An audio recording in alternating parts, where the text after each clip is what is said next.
¿Qué tal? ¿Cómo están? Feliz principio de semana. Así comienza Impacto Económico. Vamos a repasar de inmediato los titulares de esta jornada. La fuerza laboral panameña se mostró inconforme con el nuevo ajuste salarial que fue aprobado por el Gobierno Nacional. Los detalles en breve. Al cierre de las primeras décadas del nuevo siglo, revisamos cómo transcurrió la macroeconomía de la región a través de un estudio del CELAC.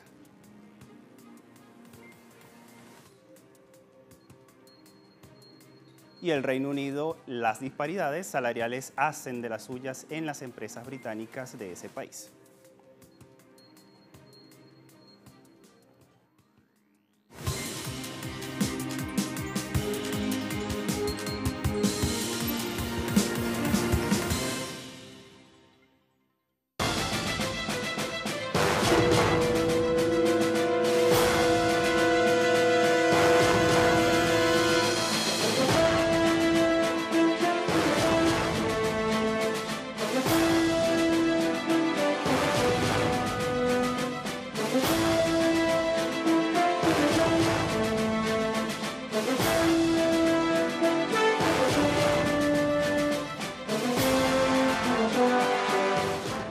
Les contamos que en Panamá los trabajadores rechazan el nuevo ajuste del salario mínimo efectuado por el Gobierno Nacional.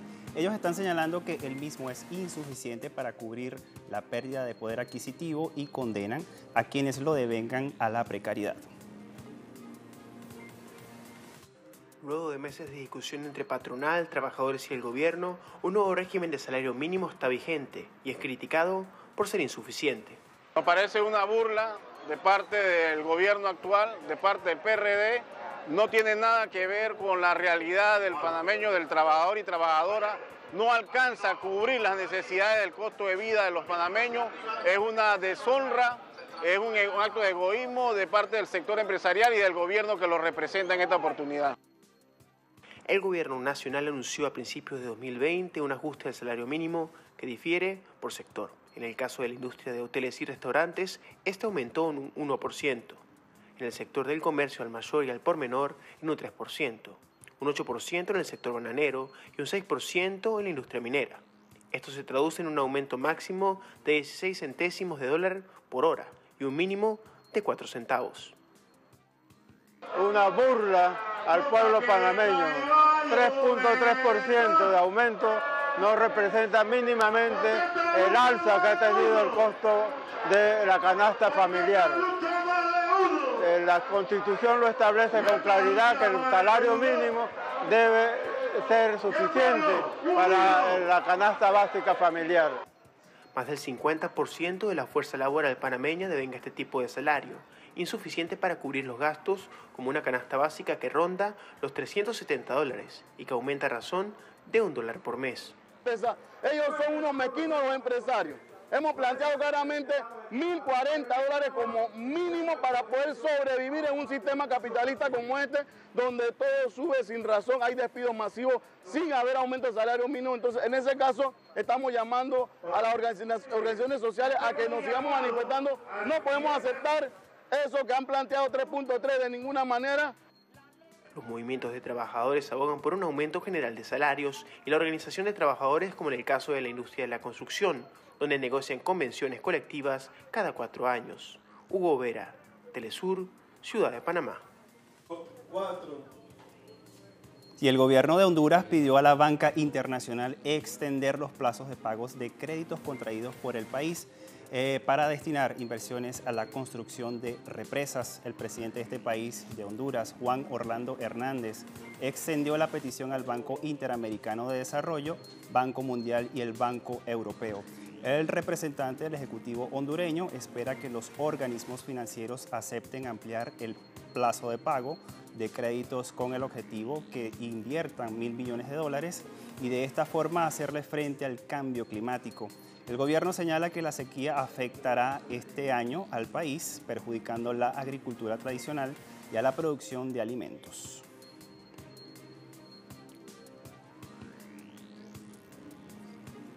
Y el primer banco chino de industria en el mundo, Suzhou Construction Machinery Group, será acogido por Brasil próximamente. Esta institución financiera del gigante asiático recibió la autorización del Banco Central de Brasil para operar en el país en el último trimestre de 2019. Brasil será la sede del primer banco chino de industria en el mundo, el Banco XCMG, el mayor grupo de empresas de fabricación de maquinaria de construcción de China. La información fue oficializada por el primer ejecutivo mundial del grupo, Suzhou Construction Machinery, Wang Min, en un evento realizado en la ciudad de Sao Paulo.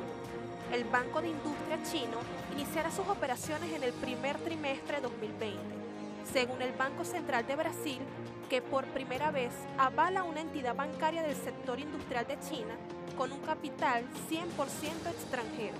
El objetivo del banco, que cuenta con un capital inicial de $25 millones, es apoyar los negocios del XCMG en Brasil y ampliar sus servicios financieros a empresas chinas del sector industrial que operan en Latinoamérica.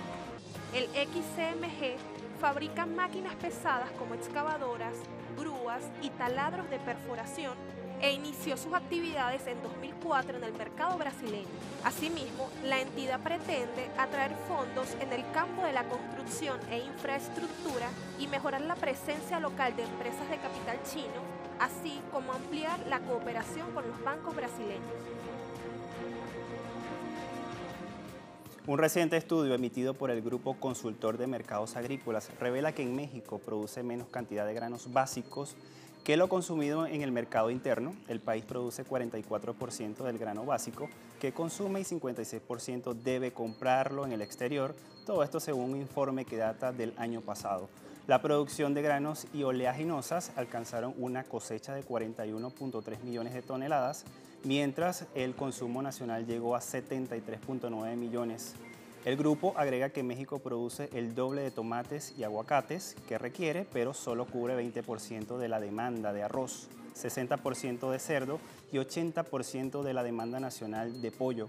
En el caso del maíz blanco, los niveles de producción alcanzan 25% del consumo nacional y del maíz amarillo solo se produce para un 15%.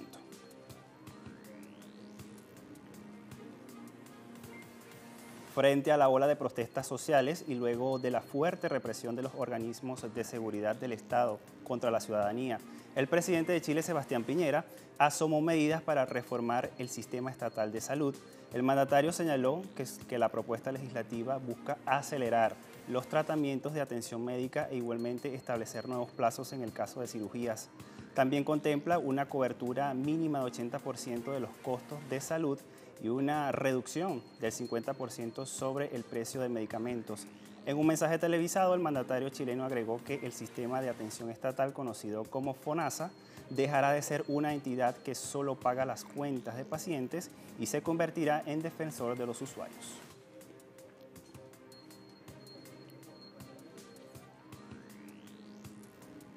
La tensión internacional provocada por el asesinato del general iraní Qasem Soleimani por parte de Estados Unidos hizo mella en la moneda de Chile frente al dólar. El peso chileno se desplomó este lunes, ubicándose a 772 por dólar estadounidense. Los analistas están atribuyendo el desplome de 16 pesos en comparación con la jornada del viernes a las posibles consecuencias en Medio Oriente. El Banco Central chileno hará una pausa en el programa de intervención bancaria que en semanas recientes había logrado estabilizar la moneda local. Economistas advierten que la tensión provocada por Estados Unidos e Irán también provocan la caída del precio del cobre.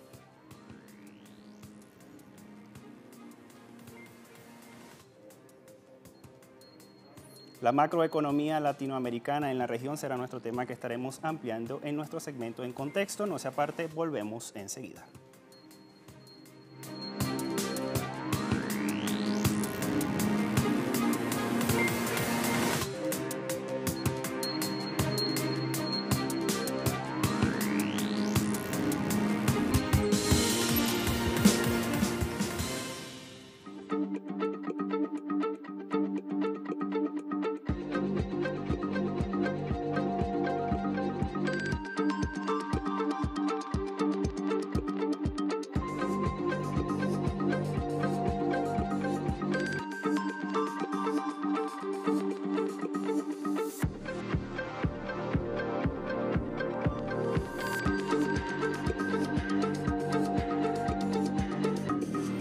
Centro Estratégico Latinoamericano de Geopolítica, el CELAC, presentó un balance sobre el comportamiento del Producto Interno Bruto en 19 países de la región latinoamericana.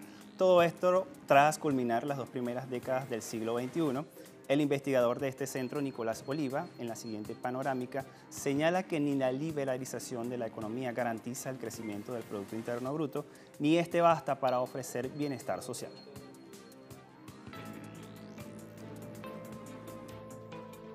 De acuerdo al Centro Estratégico Latinoamericano de Geopolítica, el CELAC, entre los años 2000 y 2019, Panamá, Perú, República Dominicana y Cuba lideraron el crecimiento per cápita de las últimas 2 décadas. Particularmente Panamá, bajo la tutela norteamericana, se ha convertido en el centro logístico y una de las guaridas fiscales de los capitales provenientes de la evasión y corrupción mundial. Según el CELAC, la lluvia de capitales oscuros exacerbada con la globalización han hecho de Panamá el campeón latinoamericano en crecimiento a costa del sacrificio del resto de naciones del planeta. En el caso de Cuba, el bloqueo estadounidense por 60 años que le ha impedido al país comerciar con el mundo. Sin embargo, a pesar del bloqueo, la isla está dentro del grupo de países líderes en crecimiento per cápita de los últimos 20 años, logrando reconducir su economía, y las políticas dieron mejores resultados entre 2000 y 2008, y un modesto desempeño entre el 2009 y el 2019. El investigador Oliva agrega que Perú y Bolivia son otros ejemplos de países que lograron buenos desempeños, pese a que siguen modelos distintos. Lograron crecer, reducir pobreza y mantener estabilidad macroeconómica. Perú lideró el crecimiento latinoamericano de los últimos 20 años, pero se debilitó entre 2010 y 2019 y fue superado por Bolivia, país que basó su política económica en las nacionalizaciones. De hecho, desde 2015, con la caída del precio del petróleo, Perú mostró un desempeño mediocre mientras que Bolivia siguió en la senda del crecimiento sostenido.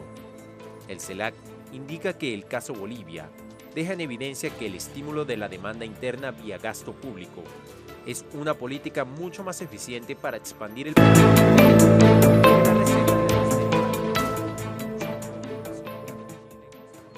Y este mismo estudio también muestra un grupo de países latinoamericanos que registraron crecimiento económico medio y bajo también en las últimas 2 décadas. Vamos a ver cuáles son estos países. El Centro Estratégico Latinoamericano de Geopolítica, CELAC, a través de un estudio devela que Colombia, Paraguay, Honduras y El Salvador son ejemplos de crecimiento medio entre 2000 y 2019, pero de muy baja calidad. Por su parte, Colombia y Paraguay muestran reducción de pobreza en las últimas 2 décadas, pero con alta inequidad, aumento de la precarización laboral y una gran parte del excedente económico, cada vez más en manos del capital y menos en los trabajadores.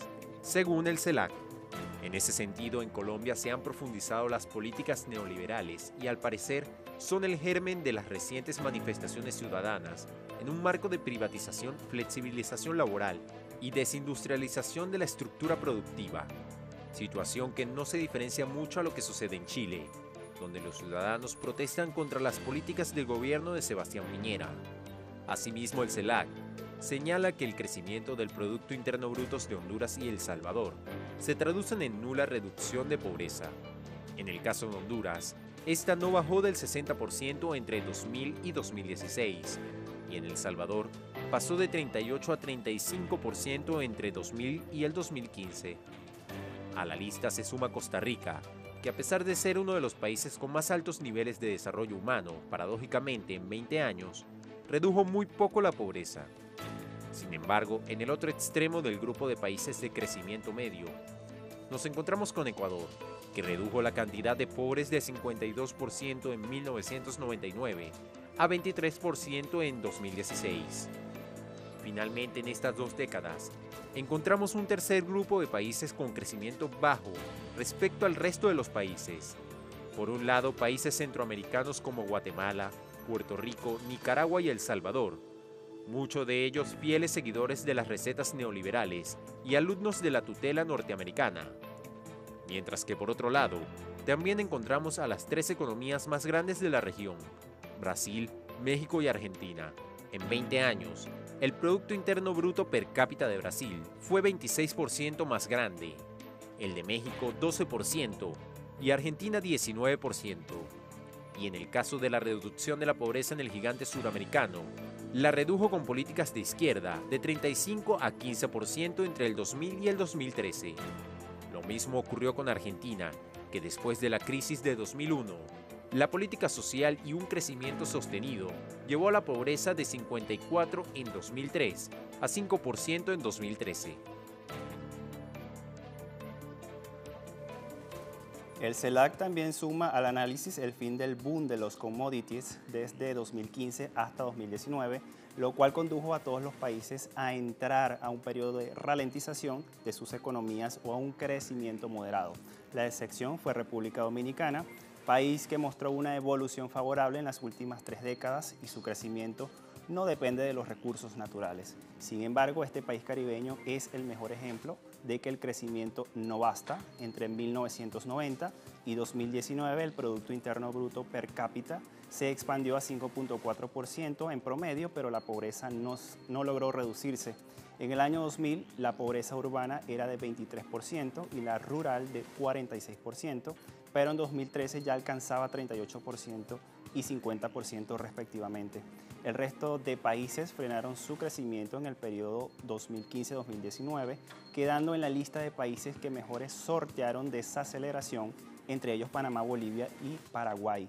Los peores desempeños durante el periodo fueron para Argentina, Nicaragua, Ecuador y Brasil. El CELAC concluye que las condiciones externas para América Latina en el periodo 2020-2030 no serán iguales a las que fueron entre los años 2000 y 2014. La brecha salarial en Reino Unido será nuestro tema que estaremos ampliando en nuestra próxima parte. No se aparte, quédese con nosotros.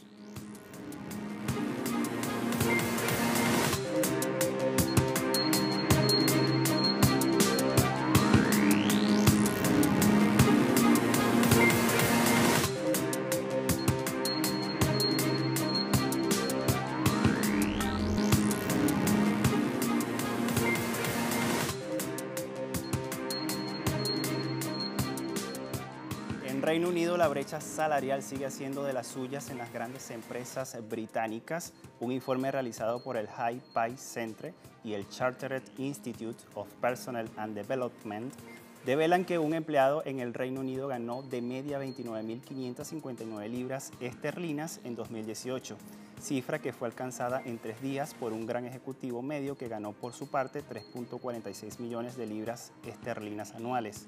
En su informe, los 2 centros de investigación consideran que los altos ingresos será uno de los grandes temas de 2020, pues consideran que este será el primer año en que las empresas británicas de más de 250 empleados tengan la obligación de publicar la diferencia de salario entre el director general y el empleado medio. La producción de automóviles en Alemania registró números negativos en el año pasado. Datos difundidos por la Federación BDA develan que la producción automotriz cayó 9% hasta 4.7 millones de unidades, siendo su nivel más bajo desde 1997. Aunque las ventas en Alemania aumentaron 5%, los fabricantes alemanes exportaron menos. En este contexto, las ventas al exterior cayeron 13% en un año hasta 3.5 millones de unidades. En 2018, la industria alemana del automóvil, uno de los pilares de la economía del país, produjo 5.12 millones de unidades, una caída de 9.3% tras otro retroceso de 1.8% en el año 2017.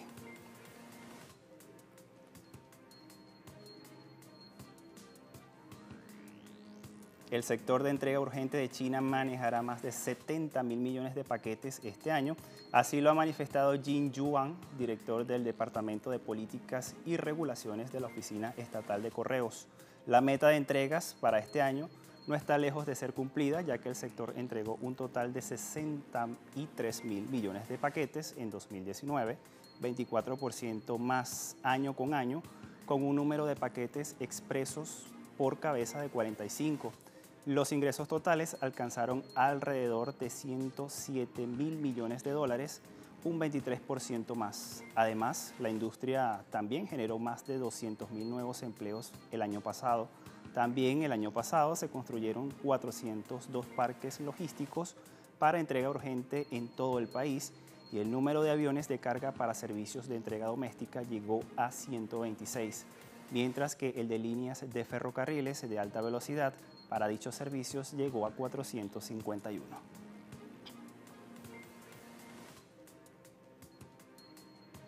Y Australia destinará 2.000 millones de dólares en los próximos 2 años para ayudar a cubrir el costo de la reconstrucción de los incendios forestales que azotaron a este país. Australia destinará 2.000 millones de dólares en los próximos 2 años para ayudar a cubrir el costo de la reconstrucción a medida que los incendios forestales azotan al país. Así lo dijo el primer ministro australiano, Scott Morrison. Asimismo, el pasado domingo afirmó que los incendios forestales en el país continuarán hasta tanto no se reporten lluvias para mitigar el fuego que arde desde octubre del año pasado. Australia ha estado luchando contra incendios forestales en franjas de su costa este durante semanas, con las llamas arrasando más de 6 millones de hectáreas de tierra, matando tanto a la vida silvestre como al ganado y cobrando hasta la fecha 24 vidas humanas.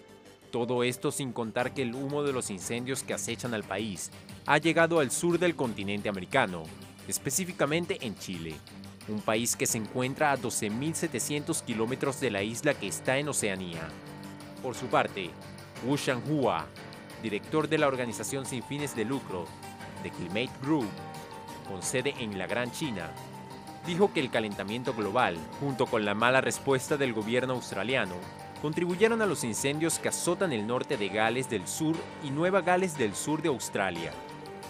Wu también dijo que la economía impulsada por la energía de Australia determina que no puede tomar medidas proactivas contra el calentamiento global. Además, expresó la esperanza de que el desastre pueda despertar una mayor conciencia entre la gente común a este respecto. Y Trump amenaza con imponer sanciones a Irak si debe retirar sus tropas. Vamos a revisar esta información de nuestro portal, de nuestra casa televisiva. El presidente de Estados Unidos, Donald Trump, advirtió el pasado domingo al gobierno de Irak que se prepare a asumir sanciones nunca antes vistas si le toca retirar las tropas estadounidenses del país árabe, tal y como lo aprobó en el Parlamento iraquí. La medida del Poder Legislativo de Irak ocurrió 3 días después del asesinato del comandante Qasem Soleimani, líder de la fuerza Quds de la Guardia Revolucionaria iraní, y de otros militares iraníes y también iraquíes, en un bombardeo aéreo ocurrido el pasado 2 de enero en las inmediaciones del aeropuerto de Bagdad. La muerte de Soleimani provocó que los precios del petróleo registraran un aumento el pasado viernes.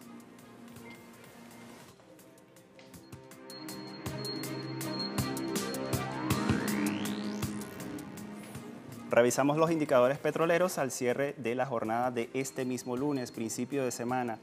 Barril de petróleo intermedio de Texas, WTI marca $63.34 el barril, sube 1.17%. Brent, referencia en Europa, se ubicó $69.23 el barril y tiene un alza de 1.50%. El crudo venezolano se ubica en 407.29 yuanes, con un aumento de 3.32 yuanes al cierre de la semana pasada. Con estos indicadores llegamos al final de esta emisión de Impacto Económico. La invitación para que nos sigan en nuestras redes sociales. Gracias a todos por su compañía. Hasta la próxima.